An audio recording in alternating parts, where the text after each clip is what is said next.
But my colleague Roland Walker has been engaging private legal practitioner Martin Pebu on this matter.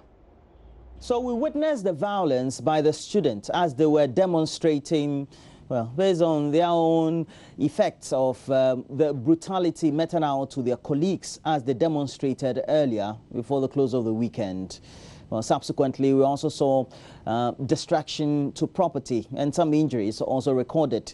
But it's just received some mixed reactions, not only on social media, but also on mainstream media. We've spoken to security analysts, but we have to get a perspective of the law and the action taken by the students, but also the supposed behavior of the Vice Chancellor and his management as perceived by the student. What could have been the way forward?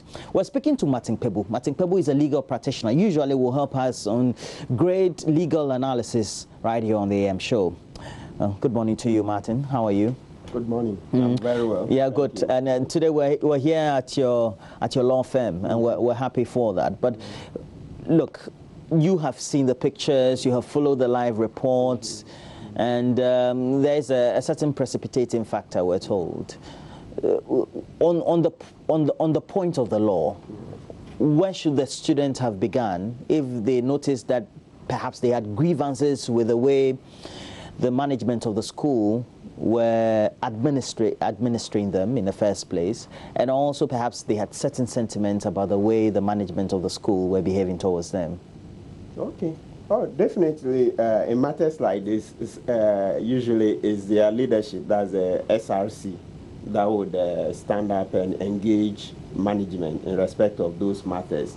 I think following from the news, there were engagements. Yeah, there were extensive engagements, but it would appear that the policy, that's the main fueling factor, the main undercurrent, that's bringing in females into the hall, was such a policy that couldn't be varied, or in other words, the management was in a position to rescind that policy.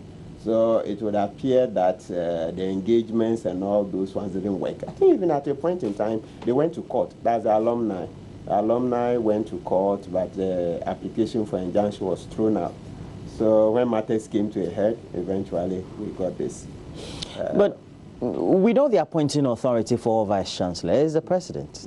Yeah. Now, at the end of the day, the President appoints a board, and the board then will have an overall approval of a Vice Chancellor, etc.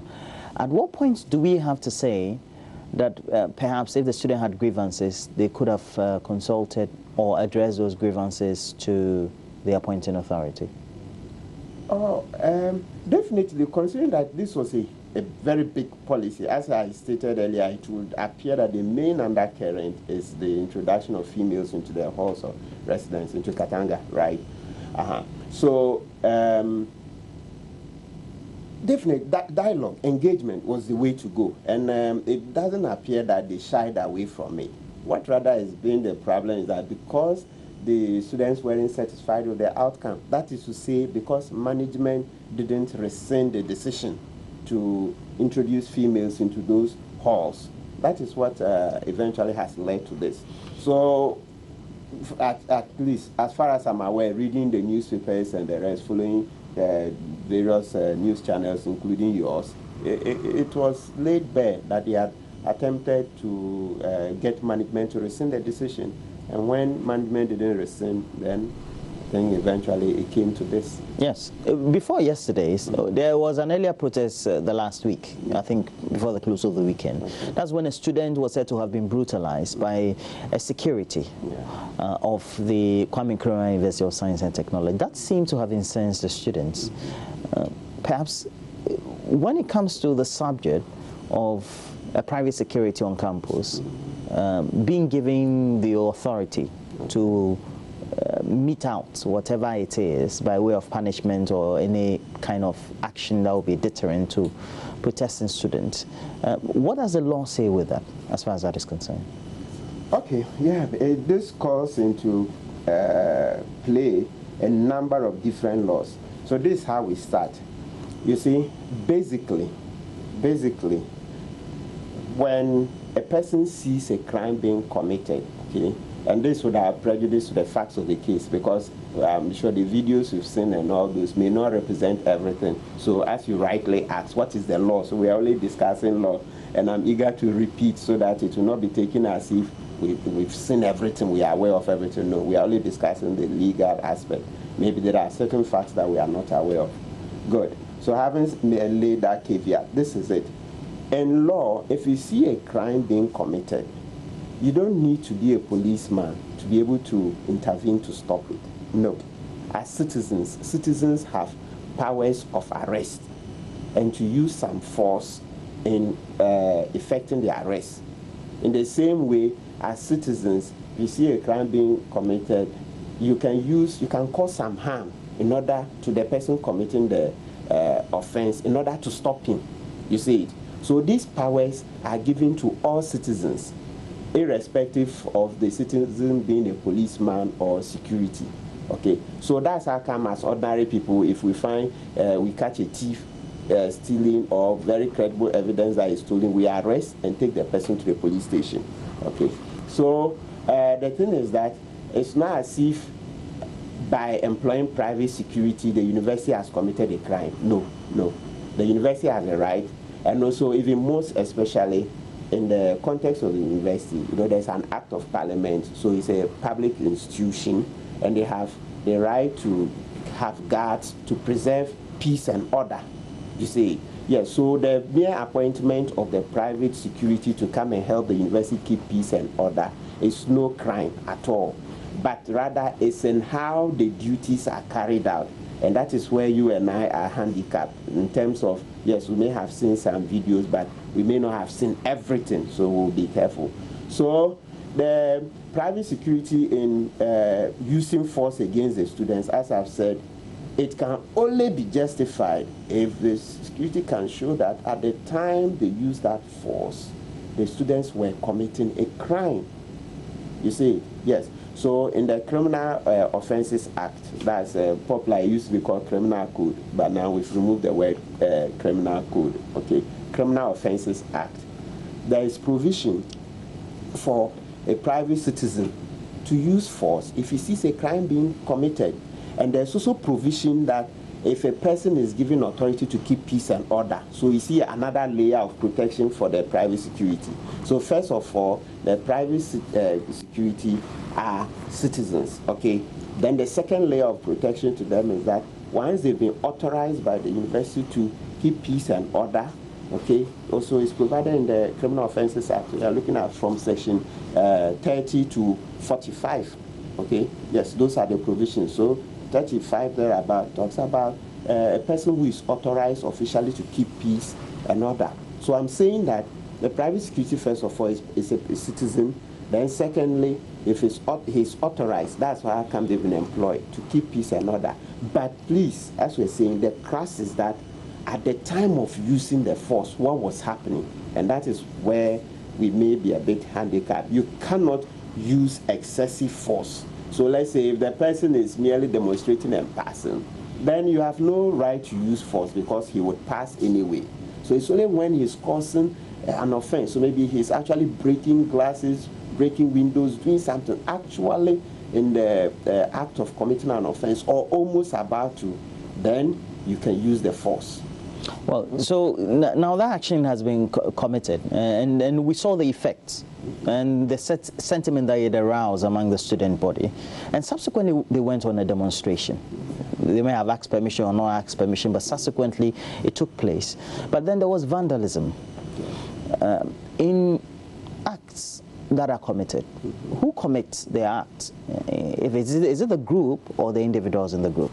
Oh, okay. So it's the individuals. It's the individuals. They are responsible individually. Okay, they are responsible individually. So if they are arrested, they will be held accountable individually. But of course, this is how it's done because they did it together as one transaction. If a crime, if the state has basis to think that a crime has been committed, they'll be prosecuted as much as possible together in one case. So you can have 30, 40 people in one trial. So first accused, second accused, third, fourth, up to their number. Because property has been destroyed. Yes. And the properties could belong to individuals who may be perhaps members of the academic staff or just normal colleagues of the students, etc. We're talking about cars, we're talking about other adjoining facilities or paraphernalia for buildings that have also been destroyed. Who can take action and against who? Okay. So the owners of the vehicles, yes, the owners of all the destroyed properties, they would have to lodge their complaints with the nearest police station, and the police would investigate. So the police would come onto campus and do all those investigations and then properly prosecute. You say, yes. So if the owners don't report, often the police will be handicapped because they wouldn't find because often the owner of the property is a key, or even actually let's say a star witness, because it's his property, and so he would be needed in a court of law to give evidence and all that. So once the owner is not willing, technically, you see, technically, anybody who sees the crime can also go and report. Yes, let's make that distinction. So even if it's not Mr. A's property, and A is passing by and sees B and C destroying S property, yes, A, who was just passing by, can report B and C, but then, and give evidence as much as possible. But in a lot of instances, the owner too is required. But it doesn't mean that in the absence of the owner, the case cannot be prosecuted. It all depends on the quality of the evidence that A can give. Okay, so now once perhaps an action could be taken, would it be taken against the group or the individual? No, the individuals, yes. But they committed the action as a group. Yes, I see. But you see, the law would hold the individuals accountable. We haven't developed our law that much in respect of holding corporates responsible for crimes. Yes, it's in the statutes, but we don't do it much. And natural fact, the other thing is the difficulties with doing that is you have to go and find out which corporate were they acting under. I don't think that... If they were even at all. Exactly, that's the thing. But Roland, let me also add, of course, we gave that caveat earlier on, because we don't have all the facts, we are eager to say so that tomorrow somebody will not say, no, we're already laying plans that they be prosecuted. And especially considering the facts, maybe I'm sure the authorities can look and then they will find a way to resolve it. Okay. Rather than a prosecution. But now let's talk about the general administration of a university. Some time back there was a case in which students of the Commonwealth Hall and the other halls went to the University of Cape Coast. There was some ransacking and destruction to property. We saw the action taken by the university authorities at Cape Coast, etc. Of course, they went to the courts and subsequently they had their reliefs addressed and all that. But when it comes to the management of the university and the actions that are to be taken by the management led by the Vice-Chancellor, are they backed by law? Are they protected by the law to take the actions that they are taking? Because herein we're talking about the decision to mix females with an traditionally all-male hall of the university. Yes, definitely. Yes, I'm sure that's how come it's been management has refused to rescind their decision. That's why it's because by law there are acts of parliament. Each of the universities, there's a specific act of parliament. So University of Ghana, you find an act of parliament. KNUST, there's an act of parliament, and so on and so forth. So in the act of parliament, you see that the state has established a university and has set up all the various structures, the University Council, Office of the Vice-Chancellor, all that, Pro-Vice-Chancellor, all those other key institutions, or let me say key structures, in order to let the university run effectively and efficiently.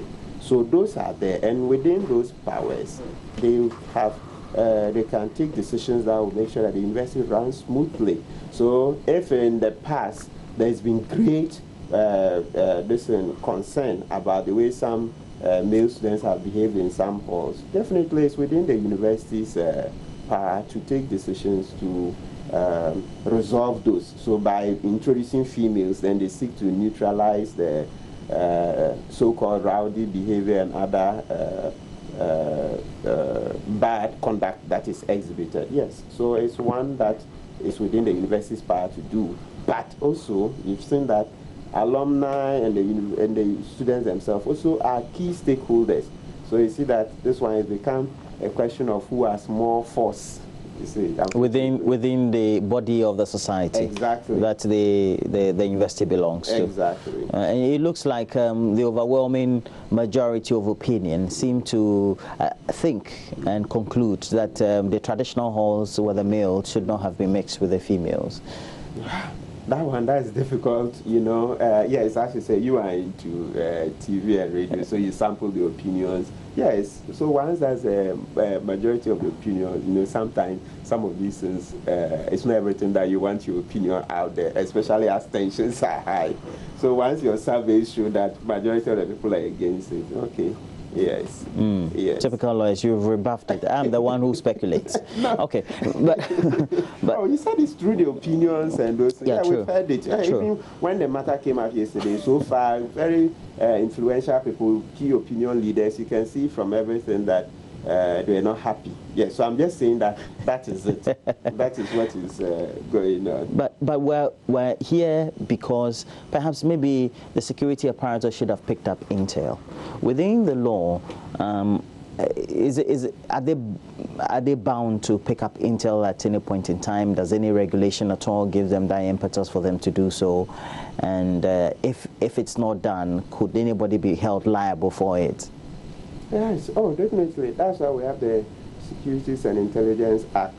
You see, yes, an act of parliament, so they've set up, so all the BNI, the research department, or the Minister of Foreign Affairs, all those things. So we have the internal, external security. Yeah, so within our law, there is definitely provision for, and there's a national security, all that. Yes, so one would have expected that this one, they should have picked up intel. I don't know how this happened. But in terms of taking them on for failing to pick up, I think this one usually, legally, once again, we haven't done much in terms of a court of law that you are hauling the security agencies before a court of law for failing to pick up intel. That's a very hard one to prosecute. It's a long throw. Yeah, it's a long throw. It's a long throw. Okay. Either side or either parties, whether management of the university or even the students or even the parents of the students, etc., can anybody take action at all? And in what form could it be? And who on one side could take an action against the other? Okay. So the students, so let's separate them this way. So earlier on we discussed the criminal law aspect, but there's also the torts aspect. Yes. So the torts aspect is this. So you see the first one, the student who was brutalized, the one who had the blood and so if he's an infant, okay, then in that case his parents will sue on his behalf. And here lies the case. You say an infant is. So you're talking about below 21. Yes. Then in that case, it's his parents who would stand in, okay, and then sue on his behalf, next friend. But if he's above, then he can sue in his own name. So that is to say that then it means he'll be making a case that he's been battered. So that's battery. And possibly there's also assault. The assault is such a technical word. Let me see. Simply, let me see how we can explain it here. When we say assault, in criminal law, it's actually beating the person, okay? And then also, what do you call it? When you put fear in the person that you are about to hit him. So when your child tells the person, hey, you today, you will see, I'm going to beat you. When you are close enough, even if you don't touch him, it would also be this an assault, okay? Now in the civil law, the same way, if the person wants to, what do you call it? The person who has been brutalized, he can sue in battery. Yeah, okay, he can sue in battery because he was actually hit. That's how come the blood oozes. And that one, the main purpose is to get damages. Yes, so for hitting him. And that is to say, then the critical thing the court to be looking at is that at the time he was hit, was he actually committing any offense? If it's shown that he didn't commit any offense, and that's to say the security was not trying to prevent the commission of any offense, then it will be battery. And so the court would compensate him. So it means that the university would then pay. So for all those who suffered the injuries, yes, they also have the right to sue in torts. And actual fact, they also, if apart from that, also in criminal law, they can also lodge complaints if they can show that they were just beaten without any reason at all. So as I said, that's to say, if they can show that they were just beaten without any cause. Sometimes in the more developed jurisdictions, we get to hear and read of some absurd cases. For example, the last week, I was reading a case or reviewing a newspaper report about a couple who had sued a mattress manufacturing company because they were having sex. The female fell off the bed and I think had a fracture and ultimately got some paralysis. And so they sued the bed manufacturing company. Can anybody take up some of those absurd, cases in such a way? Sorry, I'm in a law firm using this. I can't say it's absurd, but in my lay mind, for example, say maybe their children are psychologically traumatized because of the action, and so they blame the management of the university, or sometimes people come. Yes, we don't tend to see that in our jurisdiction very often. Yes, but the law provides for it. Yes. So if you can prove maybe that stress, it's even post-traumatic stress disorder, okay? Yes, in our law it's in there. So if you can show that, so let's say siblings, okay? Let's say if out of those who were beaten, maybe his sibling was standing close by and saw that his brother was being beaten. Yeah, the stress that he suffered out of his brother being beaten or sister being beaten, yeah, they can sue. It's all about the facts, the quality of the evidence. So it's part of our law. Yes, it's part of our law. And evidence will have to be adduced to that. Yes, of course. You show so this one you have to show the effect of it. So that's what we call the injury. So the person must have suffered an injury. So if you are standing close relation and somebody is battering your relation, your brother, your sister, your parent, yes, you can show that it distressed you, you suffered post-traumatic stress disorder and all those things. Yes, you can sue and recover. I see. We have to conclude on our discussion this morning, but I know you lawyers don't like speculating. You want to speak on the facts. I see you have here with me, you had gone through at least the Annotated Criminal and Other Offences Procedure Act of Ghana. Which one is this one? So that's the Act 30. This is the one that shows that citizens, okay, it's also providing a constitution, but this is the one that shows that a citizen, whether you're a policeman or not, you have a right to arrest if you see a crime being committed. And also not only arrest, if you can use some force to stop it.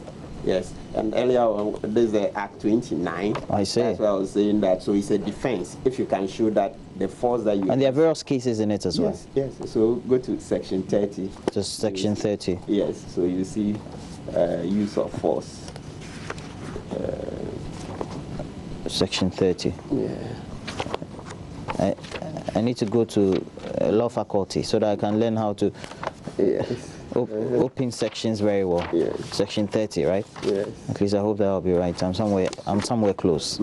Okay, so Section 30 is here. Should be here, right? It says justification for force or harm. 1. For the purposes of this act, force or harm is justifiable, which is used or caused in pursuance of a matter of justification and within limits that are provided for in this chapter. Exactly. So these are the grounds of express authority given by an enactment of authority to execute the law, sentence, or lawful sentence or order of a court, and it goes on and on. And to prevent a crime. So when you want to prevent a crime, you can use force. Even sometimes the extreme necessity to the extent of killing. Yeah. So let's say if somebody jumps into your house and armed robber, he's coming to steal, and you have a gun.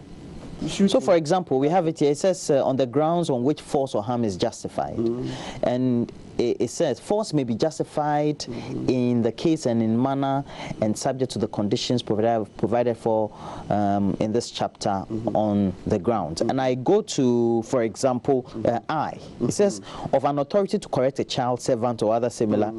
Yeah, so your child in your house, under 16, that's our parents. An infant, you want to correct. What about even at the university? Because this one, it's not stated whether... Unless it's below 16. Unless it's below 16. So that's how come in school. But of course, there's a campaign to stop caning in school and the rest, but that's the law.